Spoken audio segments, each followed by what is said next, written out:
Nous ne sommes pas aux célèbres cascades de Banfora, mais bien à Ouagadougou, dans le quartier Kaapala. Ici, un ancien dépotoir a été transformé en un lieu d'attraction, de découverte et d'évasion. Une initiative née en 2019 grâce à la créativité d'Ibrahim Komi, artiste plasticien. Un projet qui dit avoir démarré avec seulement 500 000 francs CFA. Innover quand même cet espace qui était un dépotoir, que j'ai donné quand même une seconde vie, qui est aujourd'hui cet espace touristique, qui est aussi une vitrine pour la population et beaucoup de générations qui se retrouvent par là, qui apprennent beaucoup par là, de par les découvertes des choses que j'ai mises en place à Karpala ici. Donc pour moi, c'est une inspiration naturelle. Voilà, et j'ai osé quand même mettre ça en place. Voilà aujourd'hui ce que ça donne. Nous maximisons ici à créer un cadre écologique. C'est-à-dire qu'à partir de là, le climat est autre.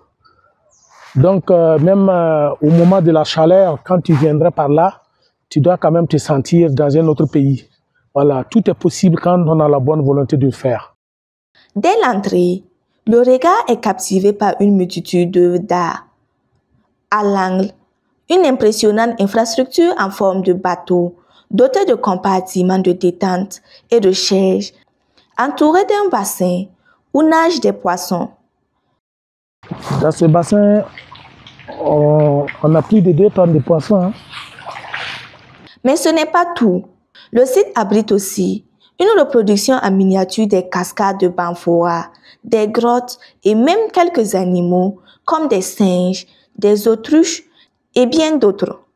Un décor qui fait de cet espace un site touristique en devenir. C'est moi seul qui connaissais aussi le degré de ma folie. Voilà, donc on m'a traité de tous ces noms à Karpala ici. Le fou de Karpala, qu'est-ce qu'il est en train de faire? On ne comprend rien. Voilà. Aujourd'hui, c'est une épreuve vis-à-vis. C'est un patrimoine pour mon pays et à la fois permettre au Burkina Faso de connaître davantage que nous avions du potentiel au sein du secteur créatif. Sous les mains inspirées d'Ibrahim Komi, ce lieu ne cesse de se transformer et d'émerveiller ses visiteurs. Il attire désormais des curieux, des élèves et des amoureux d'art et de nature. Parce que l'endroit est joli. C'est pour cela que je suis venue pour visiter des singes, des poissons, tous des animaux qui sont ici. C'est pour cela que je suis venue pour regarder ici. Et le bateau pour entrer visiter là-bas aussi. Le projet pour moi, c'est de voir ce cadre être inclus dans le patrimoine touristique de mon pays et pour immortaliser mon art et immortaliser ma personne parce que nous sommes tous des partants. Pourtant, malgré la passion et la détermination de son créateur, le développement du site reste freiné par un manque de soutien financier. Je n'ai aucun soutien, je n'ai jamais bénéficié d'un soutien par là.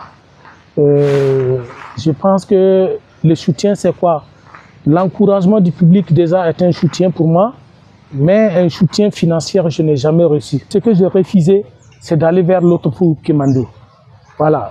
Quand c'est bon, on n'a pas besoin de demander. On vient naturellement, on t'encourage, on te félicite. Aujourd'hui, même si Dieu a pris ma vie, j'ai quand même contribué pour mon pays. Rien que la visite de ces enfants et ces publics qui viennent par jour ici, ça me fascine. Ibrahim Komi garde cependant espoir. Son rêve est de faire de cet endroit un espace ouvert à tous, promouvant la culture et les valeurs burkinabè. À travers son art, il souhaite inspirer et redonner vie à son environnement.